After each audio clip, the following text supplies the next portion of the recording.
Bom, eu sou o Timóteo, a gente está aqui no podcast, que é sobre o curso de extensão, estou graduando em museologia, e hoje a gente vai conversar um pouco sobre museus com a historiadora e museóloga Thaís Pirolesi. Muito obrigado, Thaís, por ter aceito o convite. Eu que agradeço a participação.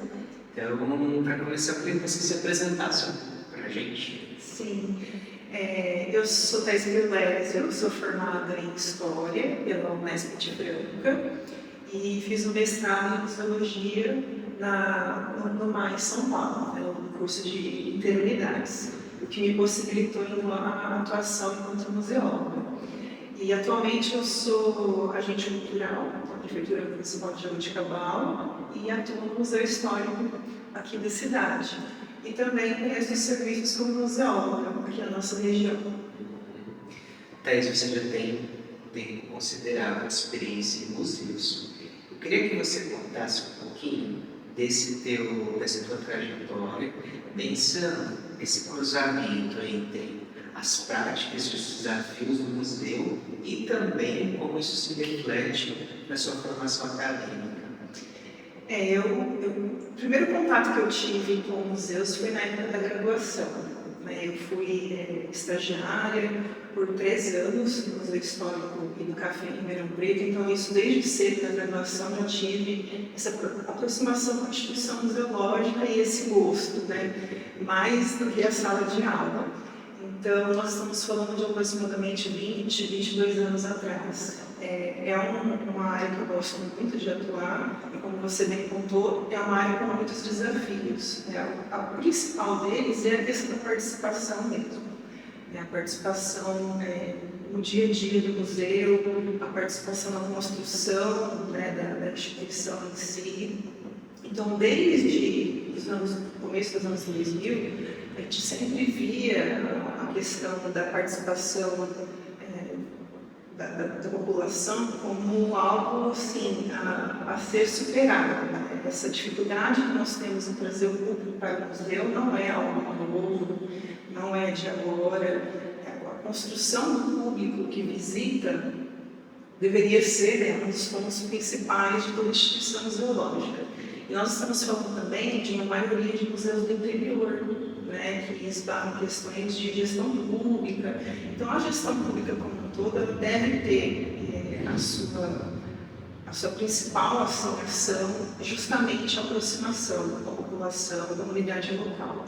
E foi aí que foi desenvolvendo, ao longo desses anos aqui em Jaboticabal, a gente foi desenvolvendo pequenas ações participativas, ora em questões culturais, ora em questões museográficas mesmo, de montar de exposições, e aos poucos foi fortalecendo a atuação do museu fora da instituição. Então isso meio que misturou um pouco a minha atuação como agente cultural, a minha atuação no museu, o museu enquanto instituição, e acabou culminando nessa dissertação do mestrado, que é justamente essa tentativa da gente fazer a aproximação da comunidade, dos museus e do patrimônio cultural. Então, todo o meu projeto, a pesquisa em si, ela trabalha essa aproximação por meio de ferramentas museológicas participativas, sendo uma delas o inventário participativo, que hoje é o que, assim, digamos, é o que eu mais gosto de fazer. Você pode explicar para a gente um pouquinho, para as pessoas que às vezes não conhecem, o que é o inventário participativo? Nós temos que entender que o museu é uma instituição que possui vários pilares. Os principais a gente pode colocar numa pesquisa, a preservação, que ela se desdobra em várias outras etapas, mas que a gente tem também as principais, como a conservação e a documentação, e a própria comunicação, que geralmente é a última ponta onde as pessoas mais conhecem, que é a questão da exposição, das visitas. Mas essa parte da pesquisa é muito importante, ela diz respeito à produção de conhecimento que o museu faz. E para nós produzirmos conhecimentos, nós temos que ter referências culturais, referências patrimoniais, referências, inclusive, materiais relacionadas à cultura material. E o inventário, ele é, digamos assim, um ponto de partida. instituição tem, para ela poder entender o que o museu guarda, o que o museu preserva e o que o museu gostaria de guardar e preservar para o futuro. O inventário participativo, ele vem nessa aproximação do inventário com a comunidade local. Nós estamos falando de museus de diferentes tipologias, né? Museu de história, de arte, de ciências, de imagem e som. Todos eles podem ter ações museológicas participativas, mas o ideal seria que todos os museus se baseassem na participação social, que não é a nossa realidade. A gente tem esbarramos em vários problemas, em várias questões, então muitos museus conseguem atuar mais na seara da ação museológica participativa. Então, quando a gente não tem um programa, quando a gente não tem um projeto muito bem definido, as ações acabam sendo ponto de partida. Então, o inventário participativo é justamente essa chamada do museu, é uma via de mão dupla, né? É a chamada do museu para que a comunidade participe do inventário das suas referências culturais, das suas referências patrimoniais, daquilo que o museu poderia preservar melhor e daquilo que o museu poderia considerar um patrimônio local. Né? E essa aproximação, como eu disse, é tanto o museu indo até a comunidade, quanto as comunidades vindo até o museu. Quando a gente fala em inventário participativo, a gente tem inúmeras possibilidades de atuação.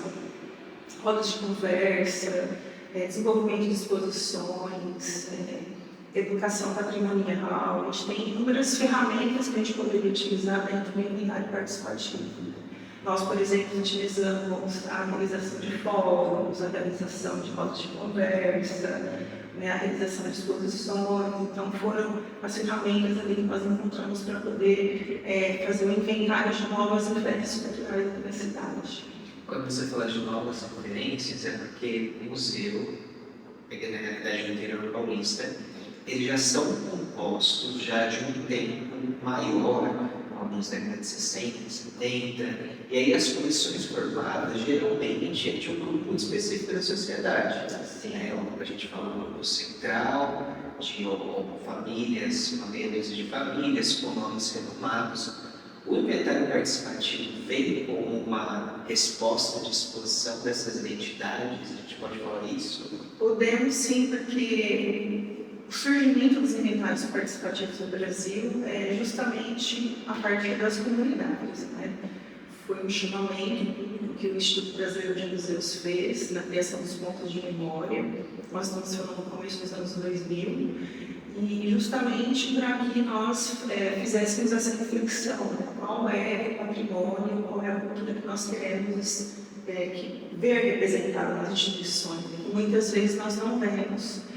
Então, foi uma iniciativa de valorização mesmo, né? Da história, de pessoas, de grupos, de comunidades periféricas, de comunidades muitas vezes silenciadas, de comunidades que nunca sequer foram ouvidas ou referenciadas, né, em exposições, instituições. E o inventário participativo ele vem justamente para fazer essa valorização da diversidade cultural e patrimonial. Quando a gente fala em diversidade, nós basicamente estamos nos referindo a uma diversidade de povos, de olhares, de histórias, de memórias, que a gente sabe que não está representada nas instituições ao longo dos anos, né, das décadas, até mesmo da construção dos museus no país. Né. Então, vem sim uma resposta, né, de diálogo e de formação de novos olhares para o que seria esse museu do território, da comunidade, e até mesmo como uma oportunidade de pertencimento da comunidade dentro dessas instituições, né? Porque muitas vezes a gente vê uma dificuldade de aproximação, de diálogo, consequentemente, né? Daquilo que o museu gostaria de fazer, daquilo que a comunidade vê com o museu. Então, hoje, se nós formos listar, nós temos mais de 30, 40 itens positivos, né? Assim, coisas que nós poderíamos colocar como positivas vindo, né, da utilização dos inventários participativos. E a principal delas é justamente isso, é a valorização, o diálogo, a questão da autoestima dessas comunidades, né, a aproximação da instituição com essas comunidades, a valorização do patrimônio local, né, a serviço da comunidade, do desenvolvimento. Então, temos muitas possibilidades aí de usos do inventário participativo. Eu imagino que isso gere conflito de lugar de poder mesmo, né? Porque existe um estabelecimento coletivo que muitas das vezes é frágil, mas que o museu é, sei lá, o gabinete de curiosidades, a parede com os ilustres da cidade. Quando vem uma proposta que expande, isso existe conflito direto? Pessoas cobram outras coisas? Sim, o conflito ele acaba sendo assim, inerente próprio da instituição museológica, né?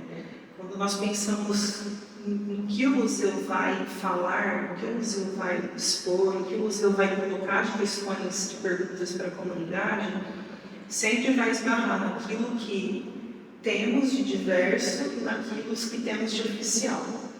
Então, essas narrativas, elas se cruzam, elas se debatem, elas se discutem. Né? É um campo de poder, por excelência, é um campo de disputa de poder, de narrativas principalmente. Né? Então, o museu ele acaba sendo um local de expansão desse diálogo. Nós, enquanto instituição, quando ela toma essa postura, né, de ser uma instituição mais participativa, mais aberta, mais democrática, ela vai incomodar muito, né, principalmente quando você tem propostas de narrativas que foram silenciadas ao longo dos anos. Né? Aí a gente pode falar do movimento negro, do movimento dos sem terras, do movimento da comunidade LGBTQIA+, a gente tem vários grupos, né, que foram minorizados, que são maioria, que estão minorizados dentro das instituições museológicas. Então, tudo isso sim provoca muita disputa, mas é um campo de construção. Ao mesmo tempo que é um campo de disputa, é um campo de construção. Então, alguns consensos eles acabam existindo, os dissensos eles sempre vão existir, mas os consensos também acabam fazendo parte disso. Né? Então, quando nós construímos planos museológicos, quando nós vamos colocar programas, quais programas vão ser assim, o carro-chefe da instituição, quais projetos vão ser colocados diante de uma instituição, começa a surgir essa qualidade, né? De colocar a diversidade em pauta e também de construir novas narrativas que vão ali somar e não apenas gerar esse conflito da Então, é isso. Eu agradeço a tua participação. Tem mais alguma coisa que você gostaria de falar? Que de repente a gente deixou de fora? Eu acredito assim, a questão de você trabalhar com inventários participativos é sempre um desafio, né? Porque ela é uma ferramenta que requer estudos, que requer uma união, uma junção de museus. A gente sabe que museus têm equipes muito reduzidas, mas o que eu deixo assim, de mensagem é que todo museu pode utilizar o inventário participativo como ferramenta, independente da sua condição financeira, orçamentária ou até mesmo de recursos humanos. Para isso, a gente precisa realmente pautar e buscar a aproximação desses grupos, porque eles acabam fazendo aquilo que é de direito deles, né? Referenciando, inventariando as referências que eles produzem, que eles mantêm, que o museu deve apenas servir ali como articulador e divulgador. Então, o trabalho mesmo acaba sendo mais dessas comunidades em colocar para nós ali o que é importante. Muito bem. Obrigado, Thaís. Obrigada a você.